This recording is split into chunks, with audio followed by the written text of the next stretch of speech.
la metodología de la ciencia política. Exactamente vamos a ver los enfoques metodológicos. Pero obviamente vamos a ver cuál es la metodología de la ciencia política, ¿sí? Porque, digamos, al final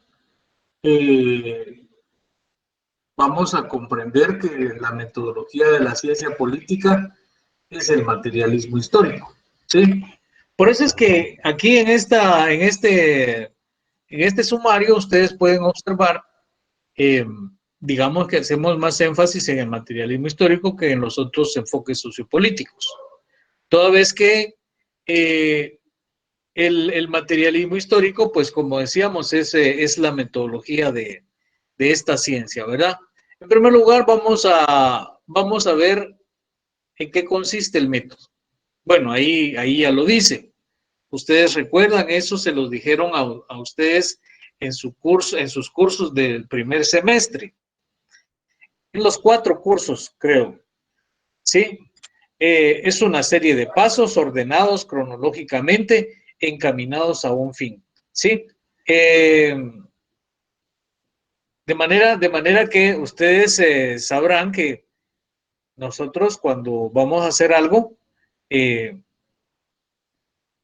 digamos, realizamos una serie de pasos, ¿sí?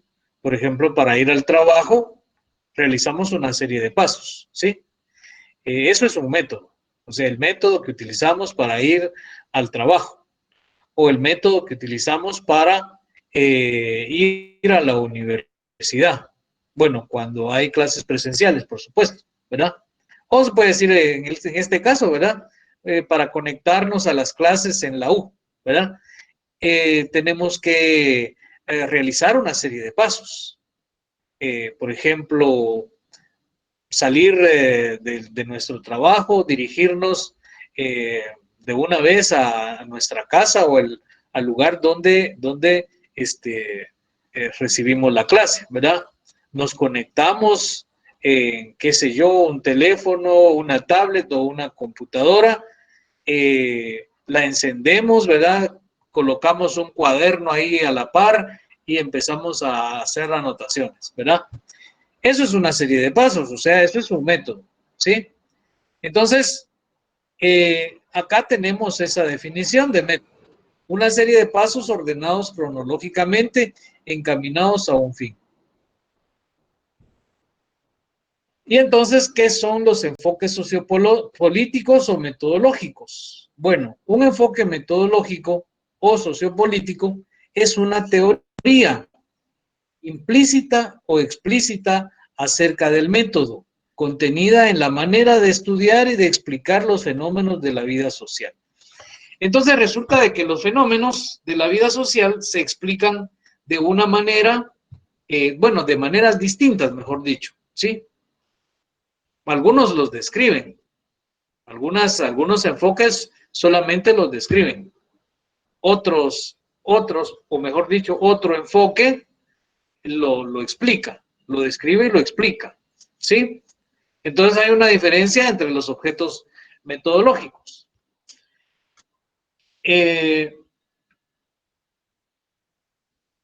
Algunos enfoques metodológicos solamente, digamos, hacen una descripción muy superficial, ¿verdad? Como los que vamos a ver más adelante.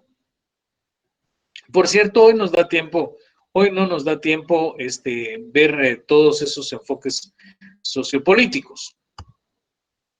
Entonces, desde este enfoque, no debe entenderse el enfoque metodológico limitado solamente al procedimiento de trabajo científico, utilizado para estudiar los fenómenos como lo sería cualquier método. O sea, un enfoque metodológico no es, por ejemplo, solo el análisis, ¿sí? O solo la síntesis, o solo la observación, o solo la inducción. De hecho, ahí tenemos, por ejemplo, el método científico, una serie de pasos ordenados cronológicamente. Para poder tener, por ejemplo, para poder reconstruir mentalmente un fenómeno, nosotros tenemos que seguir los siguientes pasos. perdón, la redundancia, tenemos que realizar los siguientes pasos. En primer lugar, vamos a hacer un análisis, ¿sí? O sea, eso significa que vamos a separar el todo en sus partes, ¿sí? Luego de eso, digamos, a hacer comparaciones. Aquí no aparece porque, digamos, la comparación entre los objetos de estudio o las, digamos, posibles resultados se llama antítesis, ¿verdad? Y luego reconstruimos ese objeto del pensamiento, ¿sí? Por ejemplo, nosotros queremos analizar las clases sociales en el capitalismo. Bueno, entonces vamos a hacer un análisis, vamos a separar ese todo que son las clases sociales en el capitalismo y las vamos a separar, ¿verdad? Entonces vamos a ir separando cada una de esas partes, la burguesía, sus intereses económicos, sus intereses ideológicos, sus intereses políticos, etcétera, ¿verdad? Y luego hacemos lo mismo con el concepto clase obrera, ¿sí? Para posteriormente reconstruir, hacer una reconstrucción mental. Esa reconstrucción mental se llama síntesis, ¿verdad? Luego de esa reconstrucción mental, entonces vamos a tener nuevamente el objeto del pensamiento,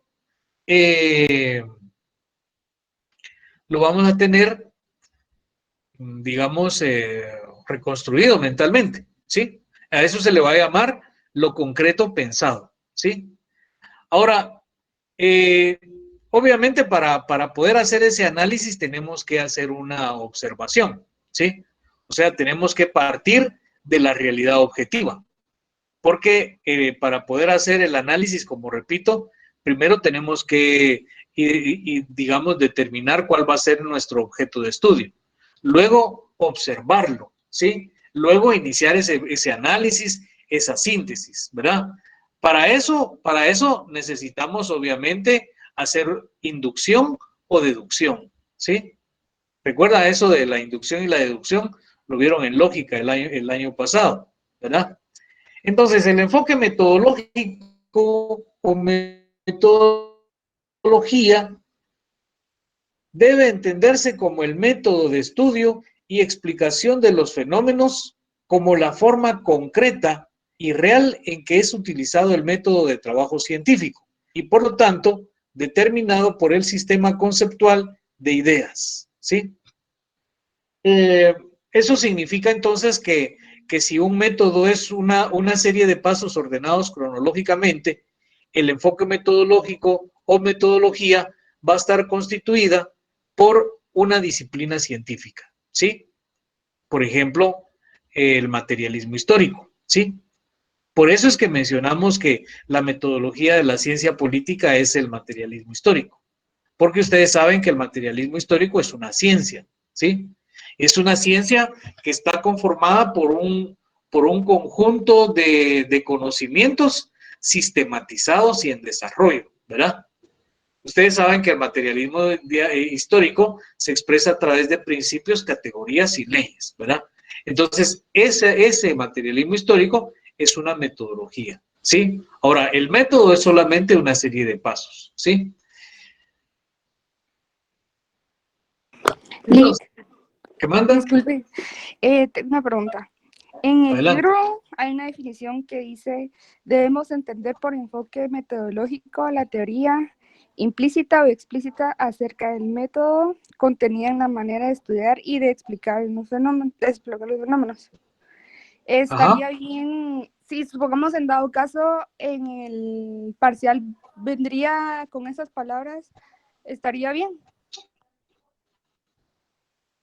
Claro, claro, por ejemplo, si dice, vamos a ver, eso es cabalmente lo que está acá en esta diapositiva que acabamos de ver. Sí, por ejemplo, la pregunta podría ser, ¿es el método de estudio y explicación de los fenómenos como forma concreta y real en que se utiliza el método de trabajo científico? está determinado por el sistema conceptual de ideas que el analista posee. Eso es metodología o enfoque metodológico, ¿verdad? Podría ser que te dijeran, bueno, defina qué es enfoque metodológico. Entonces seguramente si así fuera, van a poner más o menos una base, digamos, un contenido mínimo de qué es lo que ustedes pueden responder como enfoque metodológico o metodología. Pero en todo caso podría ser, por ejemplo, si te dijeran qué es un enfoque metodológico, entonces podrías responder, es una disciplina científica acerca del método de estudio de un fenómeno. ¿Sí? No sé si te queda claro. Sí, Lick, muchas gracias. Bueno, de nada. Entonces, ¿qué es una escuela sociológica? Bueno, antes de ver qué es una escuela sociológica, quiero recordarles que Grecia, la Grecia antigua, ¿sí? Es la cuna de la cultura occidental. Por lo tanto, digamos, ustedes recordarán que Grecia no se desarrolló como un imperio, ¿verdad? De hecho, Grecia fue conquistada por Roma, ¿sí? O sea, Roma venció a los griegos, ¿sí? Militarmente. Pero culturalmente, Grecia venció a Roma. ¿Por qué razón? Porque cuando los romanos llegaron a Grecia, llegaron a Atenas, ¿verdad? Vieron los edificios, ¿verdad? Bellos, las estatuas y pisos de mármol y todo eso, ¿verdad? La existencia de filósofos, de escuelas filosóficas. Entonces, los romanos quedaron asombrados, ¿verdad? Y se llevaron la cultura griega para Roma, ¿sí? Y entonces Roma se desarrolla, ¿verdad? Y Roma es grande, ¿verdad? Gracias precisamente a haber adoptado la cultura griega, ¿sí? Y recuerdan ustedes que Roma, pues fue un imperio, ¿verdad? Que se expandió por gran parte de Europa, Asia y la parte norte de África, ¿sí? Inclusive ¿cómo se llama? El Reino Unido, ¿verdad? Las Islas Británicas. Entonces, Roma difundió la cultura griega, ¿sí? Por toda, digamos, la parte de Europa que conquistó, ¿verdad? Y recuerdan ustedes que después los españoles vinieron, los españoles, los portugueses, los italianos, los belgas, los franceses, ¿verdad? Vinieron a América. Entonces, estos invasores trajeron la cultura europea, ¿verdad? Que obviamente se derivaba de la cultura griega. De manera que nuestra cultura también está influenciada por la cultura griega, ¿sí? Entonces, en ese sentido, digamos, tenemos que saber que una escuela sociológica es una agrupación de filósofos, pensadores o sociólogos, ¿sí? Una escuela sociológica o filosófica, ¿sí? Es una agrupación de filósofos. Ya les mencionaba la antigua Grecia. En la antigua Grecia habían, por ejemplo, habían, una gran cantidad de sabios, ¿verdad? Los sabios eran filósofos, eran los filósofos. Por ejemplo, Sócrates, Platón, Aristóteles, ¿verdad? Y digamos, cuando se habla de Sócrates, se habla de la escuela socrática. Cuando se habla de Platón, se habla de la escuela platónica. Y de Aristóteles, la escuela aristotélica, ¿sí? Entonces, cada uno de ellos tenía una escuela, ¿verdad? Que claro que ellos vivieron en diferente época. Eso, bueno, no tan diferente, pues, porque Platón fue discípulo de Sócrates, ¿sí? O sea que Platón asimiló las ideas que Sócrates le enseñó, ¿verdad? Y posteriormente Platón fue maestro de Aristóteles, ¿sí? Entonces Aristóteles también asimiló ¿cómo se llama? Las enseñanzas de Platón, pero las reelaboró, ¿verdad? Y ¿cómo se llama? Platón y Aristóteles eh, tenían dos escuelas, ¿verdad? La escuela platónica, o sea, creo que la escuela de Platón se llamaba Liceo, ¿verdad? Y la escuela de Aristóteles se llamaba Academia, ¿sí? Entonces, ahí cada uno desarrolló los conocimientos, o enseñó, mejor dicho, o difundió los conocimientos que ellos elaboraron, ¿verdad? Eh, y bueno, entonces, quiere decir que una escuela sociológica o filosófica está conformada por grupos de filósofos, ¿sí?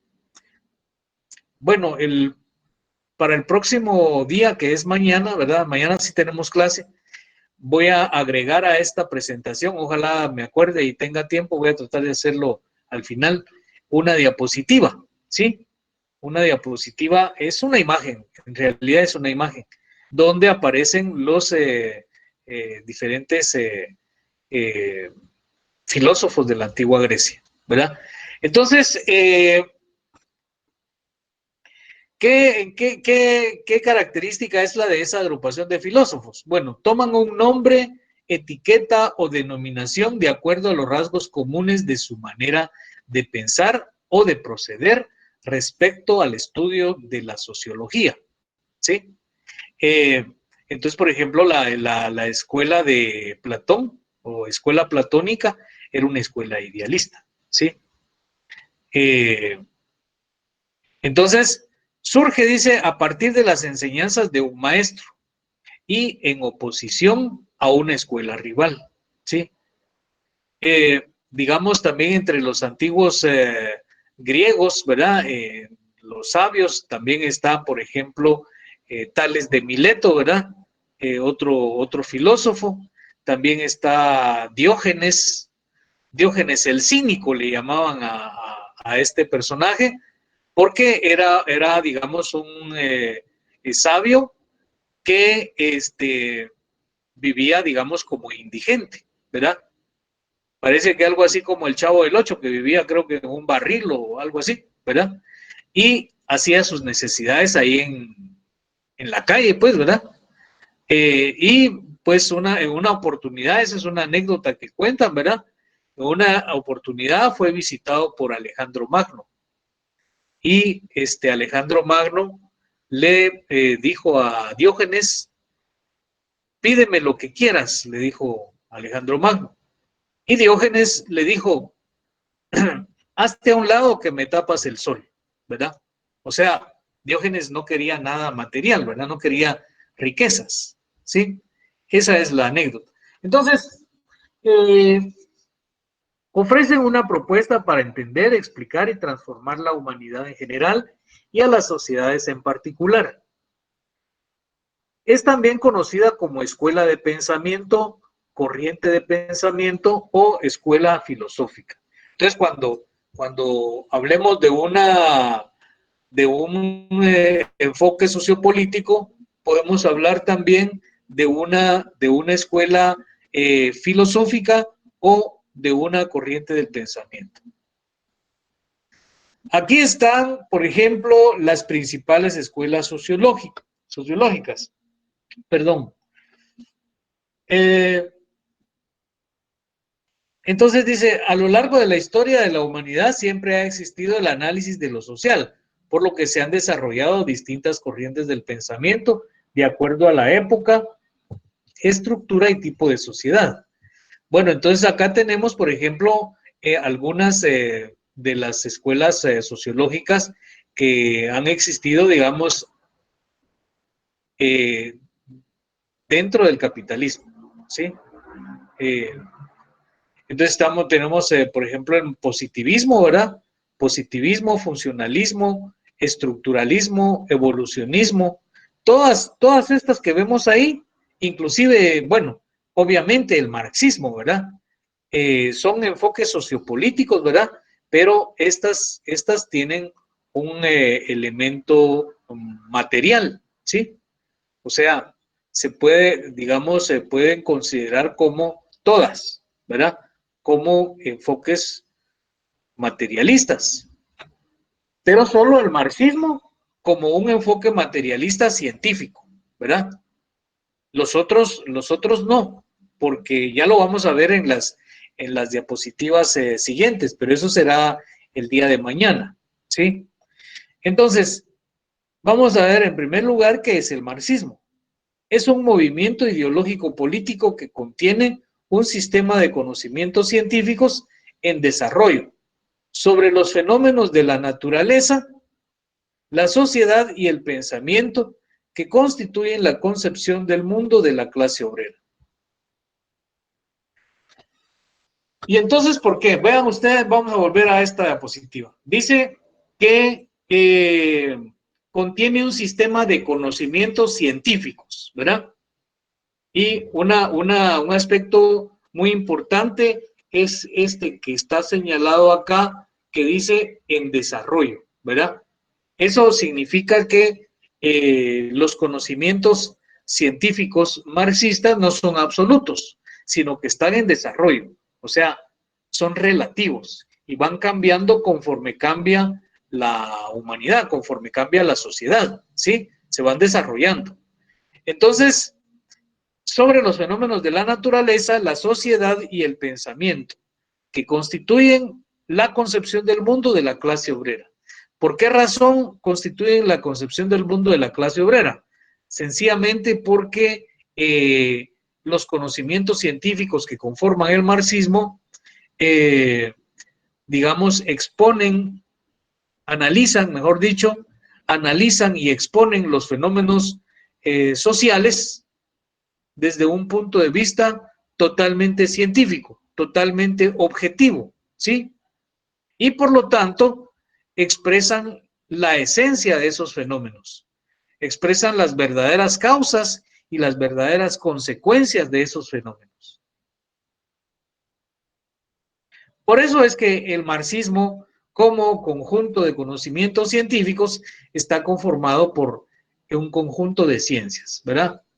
Materialismo dialéctico, ¿verdad? Como dice ahí, le proporciona al marxismo su carácter filosófico.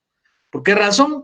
Porque en primer lugar, el materialismo dialéctico es una concepción objetiva del mundo, o sea, una concepción filosófica del mundo, ¿sí? Y bueno, aquí recordemos entonces qué es el materialismo dialéctico como ciencia, porque les acabo de mencionar que el materialismo dialéctico es una concepción filosófica, pero también es una ciencia, ¿sí?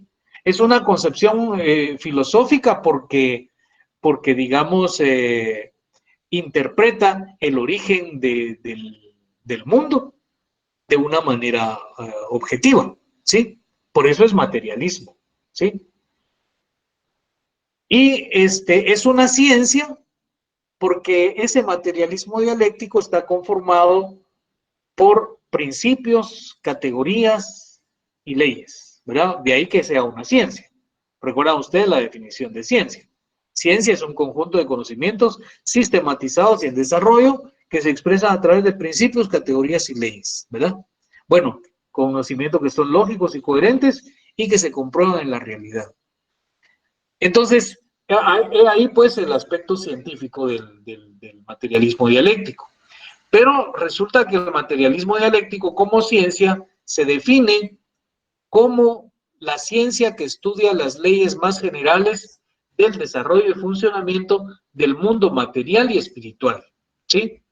Entendiendo el mundo material como, vamos a ver, ¿cuál sería el mundo material? ¿Cómo entienden ustedes el mundo material? Lo que se puede tocar. ¿Qué manda?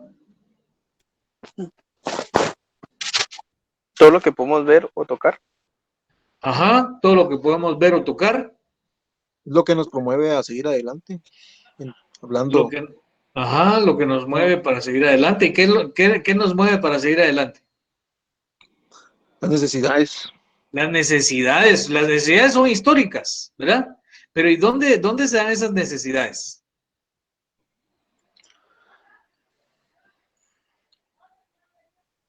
En nuestro día a día. Sí, pero ¿dónde se da nuestro día a día? ¿Aislados o cómo? En la sociedad. En la sociedad, por supuesto. ¿Y qué otra? ¿Y dónde existe la sociedad? En el mundo. En el mundo, sí. En el capitalismo. Bueno, pero también en el feudalismo había, y en el esclavismo, en la comunidad primitiva.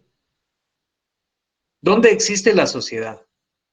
O sea, bueno, les voy a plantear la pregunta más concreta. Dice que el materialismo dialéctico estudia las leyes más generales del desarrollo y funcionamiento del mundo material, ¿verdad? Y entonces quiere decir que ustedes me dieron un elemento del mundo material, la sociedad, ¿sí? ¿Cuál sería el otro elemento? La materia. El mundo idealista. La materia, o sea, nosotros somos materia, ¿verdad? ¿Qué más mencionaste por ahí, compañero? El idealismo. No, porque estamos hablando del materialismo dialéctico, entonces no puede ser el idealismo. O sea, ¿cuál es el otro elemento del mundo material?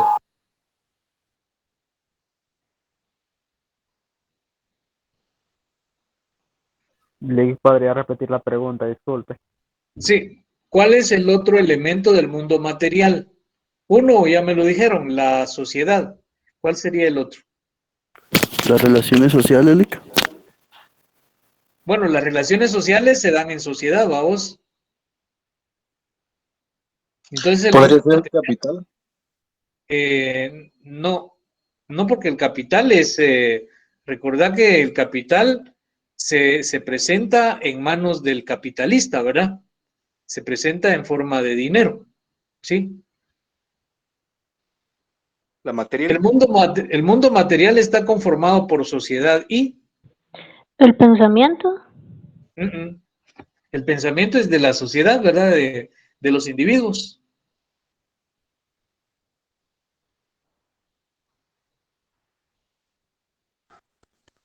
¿Por el ser social? No, el ser social es la sociedad.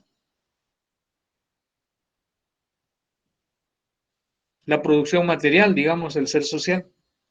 Pero, ¿cuál es el otro elemento del mundo material? La naturaleza, Lick. La Hombre. naturaleza, por supuesto. La Un punto, Lick. naturaleza. Entonces, mundo material está conformado por la naturaleza y la sociedad, ¿sí? Y bueno, entonces cuando el materialismo dialéctico estudia la naturaleza, se llama materialismo dialéctico. De hecho, ya no solo la naturaleza, sino que el universo, ¿verdad?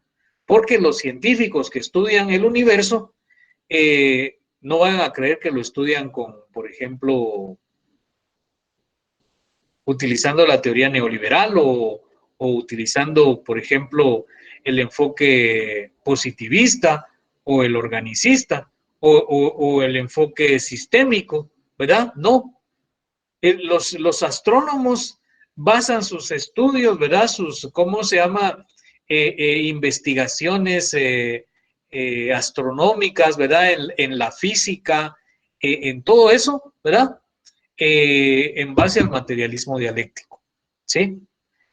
Y entonces, el materialismo dialéctico, cuando se aplica al estudio de la sociedad, adopta el nombre de materialismo histórico, ¿sí?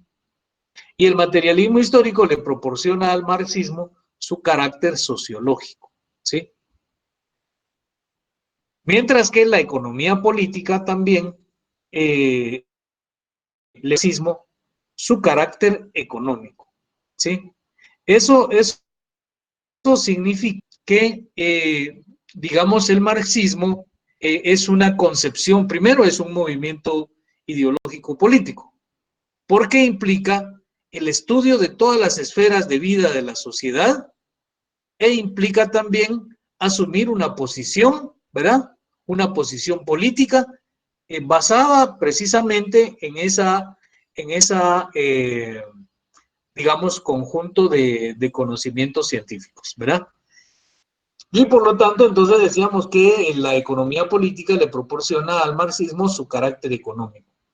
Sí, o sea que el marxismo estudia las diversas esferas de la vida de la sociedad. La ciencia política, otra ciencia, ¿verdad? Que estudia, perdón, que es parte del marxismo, ¿sí? Y la ciencia política le da su carácter político al marxismo. También hay que recordar acá que el materialismo dialéctico, decíamos en la definición, ¿verdad? Ciencia que estudia las leyes más generales del desarrollo y funcionamiento del mundo material, ¿verdad? Y ya pues acordamos que era la naturaleza y la sociedad. Pero dice del mundo material y espiritual, ¿verdad? Entonces, ¿qué es el mundo espiritual para ustedes?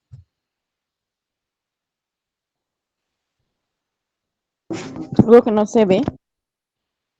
Bueno, La conciencia, ¿qué manda? la conciencia. Bueno, el mundo espiritual es la conciencia. ¿Y qué es la conciencia?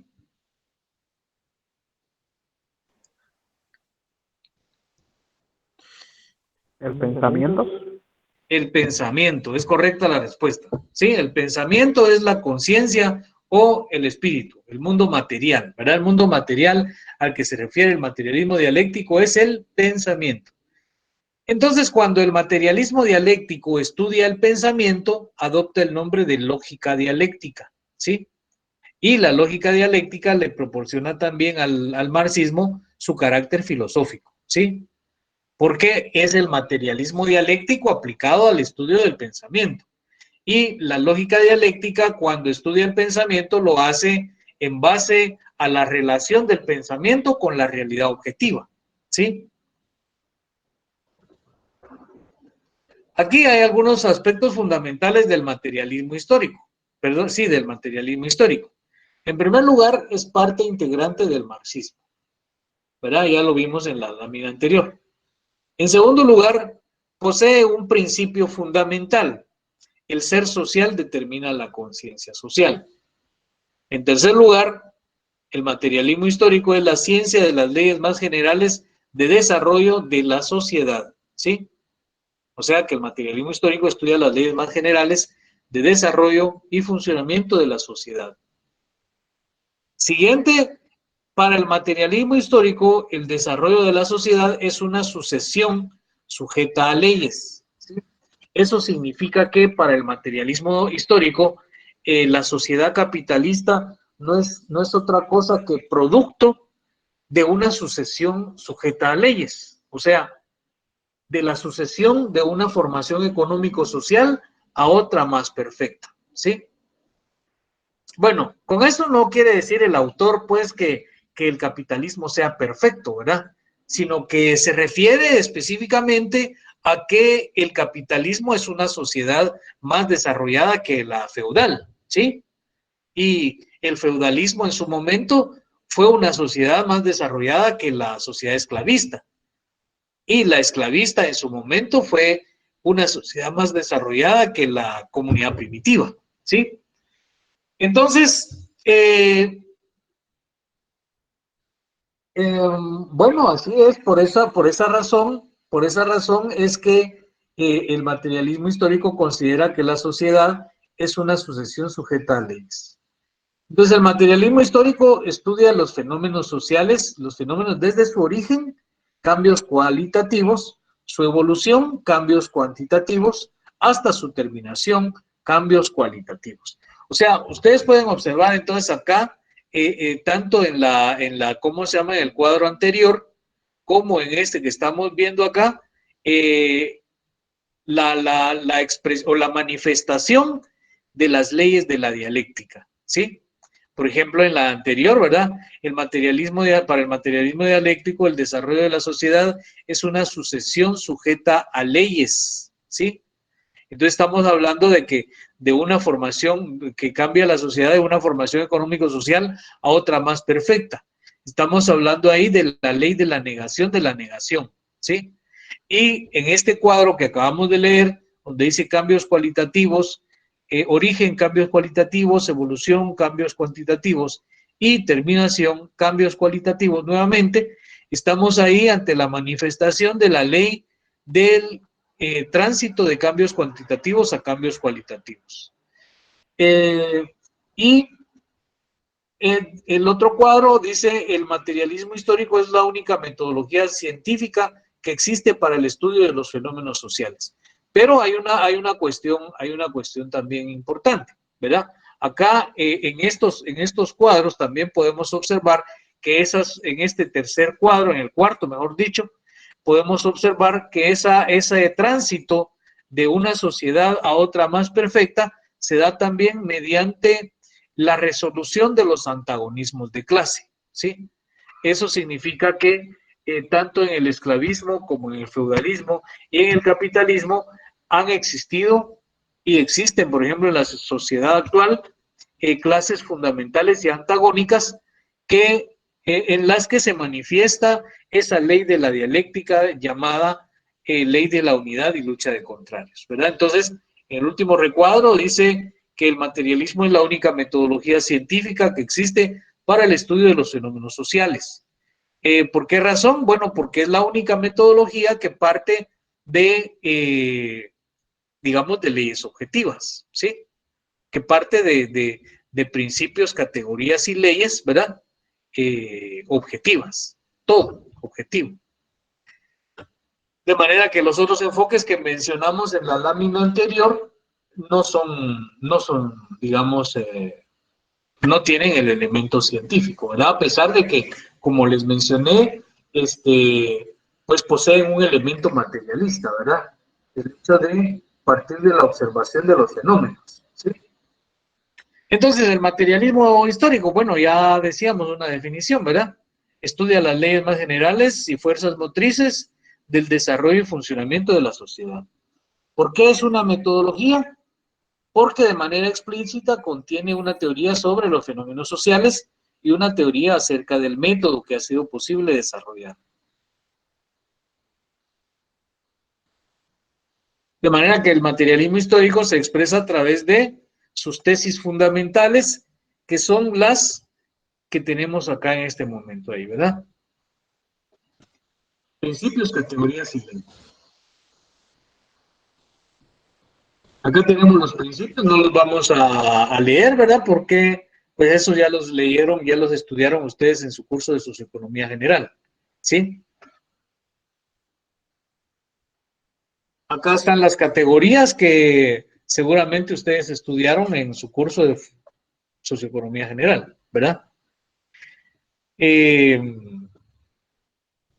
Y las leyes, ¿sí? En estas leyes se manifiesta también la relación dialéctica que existe entre las categorías de materia y espíritu, ¿sí? Por ejemplo, en la primera que dice ahí, la determinación del ser social sobre la conciencia social, ¿sí?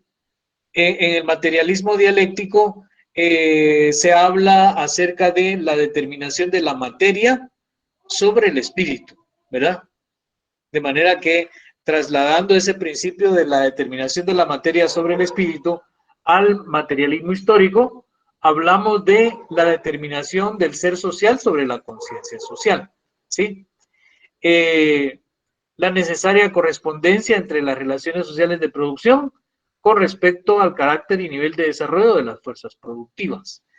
Eso también, digamos, esa ley de la correspondencia también manifiesta una relación dialéctica entre ambos elementos de las fuerzas del modo de producción, ¿verdad? El modo de producción como base de la determinación de los fenómenos. Acá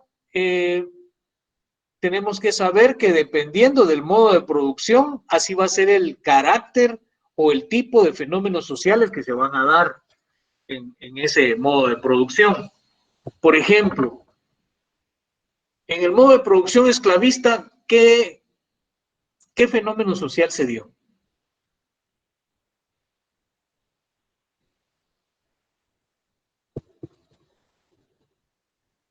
Un fenómeno social que fue considerado, de hecho así fue, ¿verdad? Que fue la base del desarrollo de la sociedad esclavista. Lucha contra Yoli. Sí, pero ¿cómo se manifestaba? ¿Entre quiénes se manifestaba? Entre la clase baja, ¿será? Y la clase burguesa. Sobre los esclavos y esclavistas, Lick. Exacto.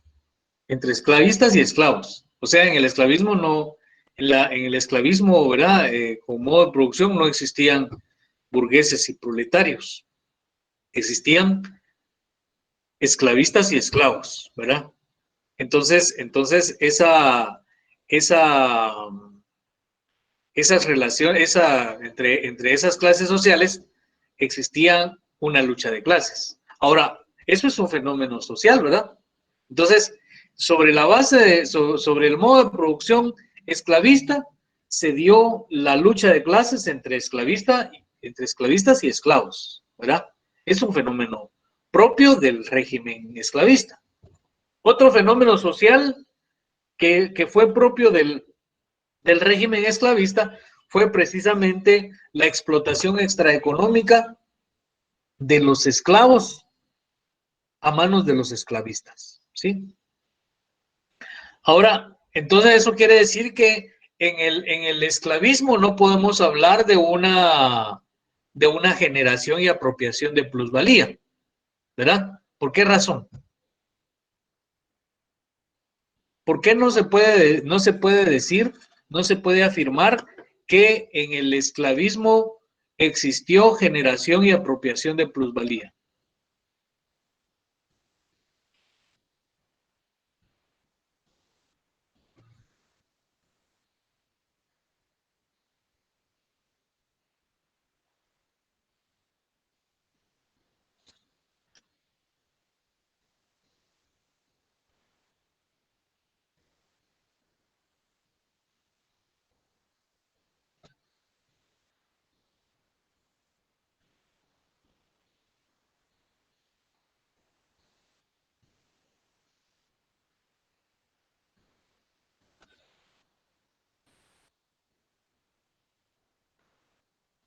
Díganme, pues. ¿No existía un sistema económico? Bien, el sistema económico esclavista. ¿Por qué no se puede hablar de generación y apropiación de plusvalía en el esclavismo? Está fácil. La explotación. ¿Qué manda? ¿Y grado de explotación? No, el grado de explotación era extremadamente elevado, ¿ah? A los esclavos no les pagaban nada, pues. ¿Alguien habló por ahí? Porque no existía. ¿No existía aquí? Es que la verdad no muy entendí su pregunta, si me la pudiera repetir. Bueno, ¿por qué ¿Por el no? capital, licenciado? ¿Por qué por el capital? Porque todavía no había un sistema que hiciera que se, bueno, no sé, pero pienso que tal vez porque no existía el capital. ¿Qué capital? Porque no se consume nada. Bien, había consumo. La compañera se acercó bastante a la respuesta correcta, porque dice, porque no existía el capital, pero fíjense ustedes que sí existía el capital. Recuerden ustedes, en economía política les enseñaron que, digamos, existió hace mucho tiempo el capital comercial y el capital usurero, ¿sí? Entonces sí existía el capital, pero ¿por qué razón no se puede afirmar que en el esclavismo se haya dado la generación y apropiación de plusvalía? Lick, ¿no será porque no se tomaba la fuerza de trabajo como mercancía? Bueno, eso es una cuestión, ¿verdad vos? Eso es un elemento para la respuesta completa, ¿verdad? Ahí la mercancía, perdón, la fuerza de trabajo no era mercancía, ¿verdad? Porque el esclavo era propiedad del esclavista. Bueno, como ya se está haciendo tarde y ya nos quedan pocos minutos, entonces les voy a decir la respuesta. Porque en el esclavismo las clases fundamentales eran esclavistas y esclavos, no burguesía y proletariado, ¿verdad? La plusvalía es generada por la explotación del trabajo asalariado de los obreros o proletarios, ¿verdad? Y burguesía y proletariado son dos clases fundamentales del capitalismo, ¿verdad? No del esclavismo, ¿sí? Bueno, entonces, el siguiente recuadro dice determinación de la base económica sobre la superestructura, que también manifiesta esa relación dialéctica entre materia y espíritu, ¿sí? Y por último, la lucha de clases como fuerza motriz del movimiento de las sociedades antagónicas. Entonces, en esta ley del materialismo histórico se expresa la ley de la unidad y lucha de contrarios.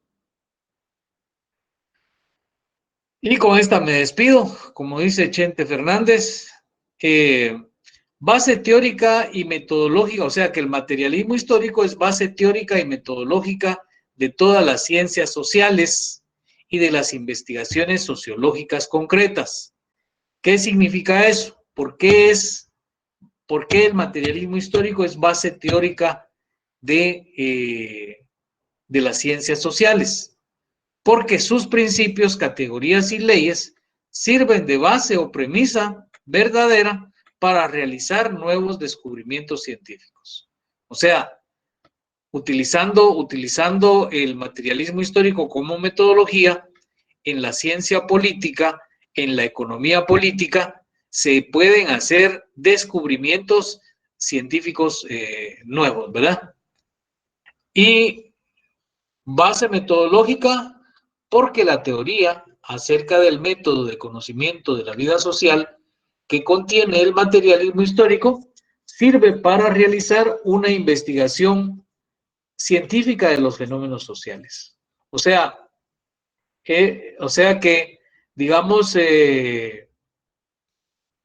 los fenómenos sociales pueden ser abordados por diferentes enfoques sociopolíticos y van a ser expresados de distinta manera también, ¿verdad?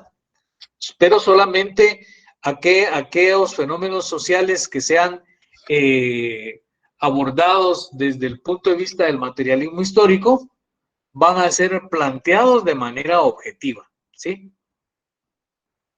Bueno, si no tienen dudas, lo dejamos ahí por la noche de hoy.